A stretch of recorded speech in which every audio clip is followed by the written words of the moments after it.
Deep news मध्ये आपलं हार्दिक स्वागत। आजच्या ठळक घडामोडी। जगबुडी पुलाचं काम निकृष्ट दर्जाचं, नितीन गडकरी यांनी आपला शब्द खरा करावा ही प्रवाशांची मागणी। बीएसएनएल 54,000 कर्मचाऱ्यांना नारळ देणार। रत्नागिरीत कोथवडेमध्ये बिबट्या सापळ्यात जेरबंद।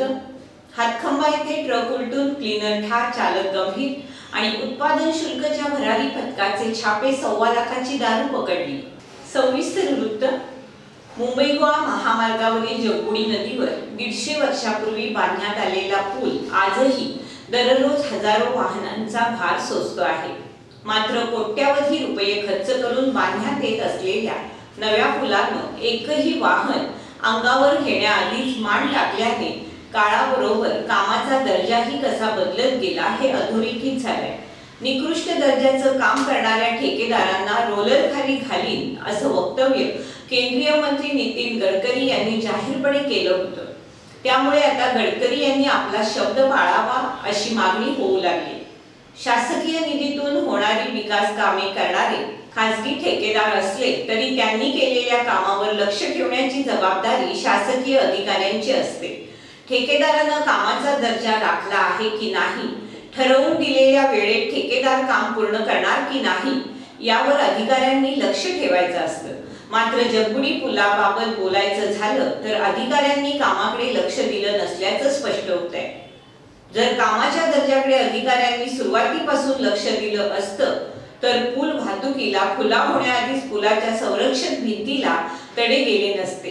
त्यामुळे या प्रकरणात ठेकेदाराची चौकशी तर व्हायलाच हवी, परंतु त्याचबरोबर महामार्ग विभागाच्या अधिकाऱ्यांची चौकशी करून जे यामध्ये दोषी आढळतील त्यांच्याबाबत गडकरी यांनी आपला शब्द खरा करावा अशी मागणी करण्यात येते।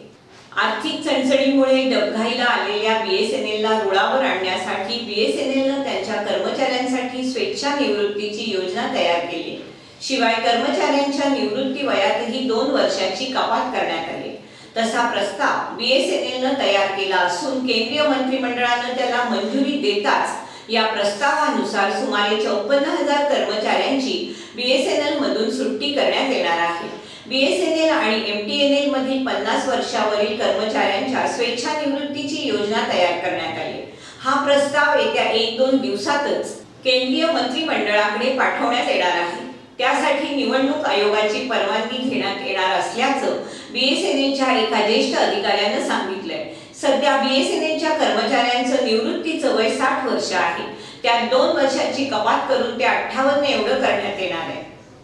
व्हीआरएस आणि निवृत्ती वयातील कपातीमुळे बीएसएनएल मधील एकूण 54,451 कर्मचाऱ्यांना घरी बसावं लागणार असल्याचं या अधिकाऱ्यानं सांगितलंय।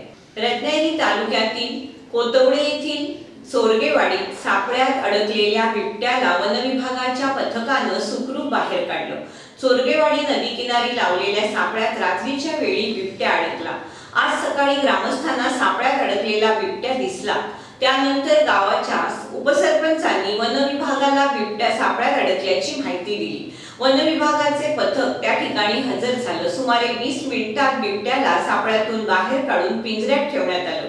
ही कामगिरी वनपाल लक्ष्मण गुजव, राजश्री कीर, उपरे पाटील, वनरक्षक मिताली गुबल, परमेश्वर डोयफोडे, गावडे, कुंभार, गुढे यांनी केली।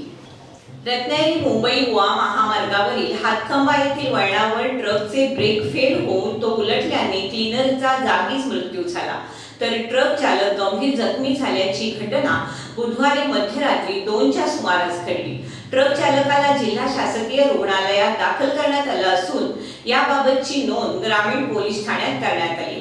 या अपघातात ट्रकचा क्लीनर कासिम सईद शेख मस्तान वय वर्ष 45 राहणार आंध्र प्रदेश याचा मृत्यू झाला, तर शेख वजीर शेख दाऊद वय वर्ष 30 राहणार आंध्र प्रदेश हा जखमी झालाय।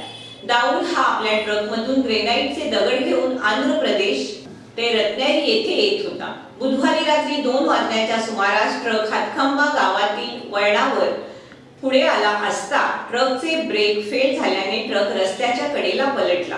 यामध्ये चालक आणि क्लीनर दोघे गंभीर जखमी झाले। त्यांना तातडीनं नरेंद्र महाराज संस्थानच्या रुग्णवाहिकेतून जिल्हा शासकीय रुग्णालयात नेण्यात आलं। दोघांची तपासणी झाल्यानंतर क्लीनरचा मृत्यू झाल्याचं वैद्यकीय अधिकाऱ्यांनी सांगितलं। राज्य उत्पादन शुल्क भरारी पथकानं चिपळूण तालुक्यामध्ये विशेष मोहिमेअंतर्गत गोवा बनावटीच्या विदेशी मद्याची अवैध वाहतूक आणि विक्री केंद्रावर छापे टाकून 1,28,000ची दारू पकडली। राज्य उत्पादन शुल्क विभागाच्या भरारी पथकानं एकूण 3 गुन्हे नोंदवून 1,28,796 रुपये किमतीचा मुद्देमाल जप्त केलाय। राज्य उत्पादन शुल्क विभागाचे प्रभारी निरीक्षक शंकर जाधव, प्रभारी निरीक्षक सुरेश पाटील, जवान विशाल विचारे, सागर पवार, महादेव चौरे, अर्शद शेख यांनी ही कारवाई केली। खेड येथील ज्ञानदीप बालभवन येथे रविवार दिनांक 31 मार्च 2019 रोजी चित्र रंगभरण स्पर्धा संपन्न झाली। बालवाडीच्या मुलांनी केलेल्या कलाकुसरीच्या वस्तू, चिकण मातीपासून केलेल्या वेगवेगळ्या वस्तू तसेच पुस्तकांचं आणि हस्तलिखितांचं प्रदर्शन मांडण्यात आलं। रंगभरण स्पर्धेत एकूण 129 विद्यार्थी सहभागी झाले। 3 ते 4 वर्ष वयोगटातून श्री काणेकर प्रथम, जिकरा नाडकर द्वितीय, चैतन्य शिरगावकर तृतीय आणि प्रणव जाधव यांना उत्तेजनाचा क्रमांक पटकावला। 4 ते 5 वर्ष वयोगटातून आराध्या तांबट, शाल्मली उतारी, अर्णव उतारी यांनी अनुक्रमे 3 आणि उर्वी चोरगे ने उत्तेजनार्थ क्रमांक पटकावला।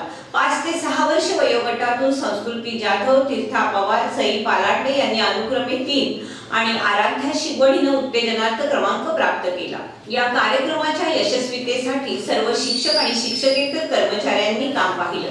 संस्थाध्यक्ष अरविंद तोडकरी यांच्यासह सर्व पदाधिकारी, मुख्याध्यापक, सर्व विश्वस्त, सभासद, शिक्षक, शिक्षकेतर कर्मचाऱ्यांनी यशस्वी विद्यार्थ्यांचं अभिनंदन केलं। युवा सेना महाराष्ट्र कार्यकारिणी सदस्य योगेशदादा कदम यांच्या मार्गदर्शनाखाली आणि युवा सेना जिल्हाधिकारी अजिंक्य मोरे यांच्या प्रमुख उपस्थितीत सोमवार दिनांक 8 एप्रिल 2019 रोजी सकाळी 10 वाजता भरणे जिल्हा परिषद गट आणि तळे गट, दुपारी 12 वाजता भोसले जिल्हा परिषद गट आणि आस्थान गट, दुपारी 3 वाजता धामणग आणि धामणदेवी जिल्हा परिषद गट, सायंकाळी 6 वाजता फुरुस आणि सुशेरी जिल्हा परिषद गट, तर रात्री 8 वाजता खेड शहरात तालुका युवा सेना पदाधिकारी आणि कार्यकर्ते यांची बैठक आणि येणाऱ्या लोकसभा निवडणूक नियोजनाची बैठक संपन्न होणार आहे। तरी सर्व युवा सेना पदाधिकारी आणि कार्यकर्त्यांनी वेळेत उपस्थित राहण्याचे आवाहन खेड तालुका युवा सेनेतर्फे करण्यात आले आहे। रत्नागिरी जिल्हा माहिती आणि जनसंपर्क अधिकारी प्रशांत दैठणकर यांनी लोकसभा निवडणुकीच्या पार्श्वभूमीवर खेडच्या पत्रकारांची शासकीय विश्रामगृहावर सदिच्छा भेट घेतली। यावेळी खेड तालुका पत्रकार संघाच्या वतीने पुष्पगुच्छ देऊन त्यांचं स्वागत करण्यात आलं। या प्रसंगी खेड तालुका पत्रकार संघाचे अध्यक्ष दिवाकर प्रभू, सदानंद जंगम, किशोर साळवी, देवेंद्र जाधव, अजित जाधव, सुनील आंबळे उपस्थित होते। रिझर्व्ह बँकेनं गृहकर्ज घेणाऱ्यांना काही अंशी दिलासा देण्याचा प्रयत्न केलाय। आरबीआयच्या पतधोरण आढावा समितीनं आज रेपो दरात 0.25% कपात केली। रेपो दर 6.25 वरून 6% आलाय। त्यामुळे आगामी काळात गृह, वाहन अथवा अन्य कर्ज स्वस्त होणार आहे। तसेच ज्यांनी गृहकर्ज घेतलंय त्यांच्या EMI मध्ये घट होण्याची शक्यता आहे। 2019-20 या चालू आर्थिक वर्षाच्या पहिल्या द्वैमासिक पतधोरण आढावा बैठकीत समितीनं रेपो दरात 0.25% कपात करण्याचा निर्णय घेतला। समितीच्या 6 पैकी 5 सदस्यांनी कपातीचं समर्थन केलंय। तसेच या वर्षात आर्थिक विकास दर 60% पर्यंत राहील असा अंदाज व्यक्त करण्यात आलाय। मतदान जागृती करण्यासाठी शासनाकडून विविध उपक्रम राबवले जात असून निवडणूक निर्णय अधिकारी तथा जिल्हाधिकारी सुनील चव्हाण यांच्या संकल्पनेतून रत्नागिरीमध्ये 5 ठिकाणी मतदान जागृतीसाठी सेल्फी पॉइंट उभारले जात आहेत। युवा वर्गाला मतदानासाठी प्रेरित करण्यासाठी हा प्रयोग करण्यात येतोय। प्रायोगिक तत्वावर प्रांताधिकारी कार्यालयाजवळील एका झाडाजवळ असा सेल्फी पॉइंट उभारण्यात आलाय। मतदानाचा दिवस राष्ट्रीय सण म्हणून साजरा करण्यात यावा आणि सर्व मतदारांनी मतदान करावं यासाठी शासनाकडून विविध पातळीवर जागृती अभियान राबवलं जात आहे।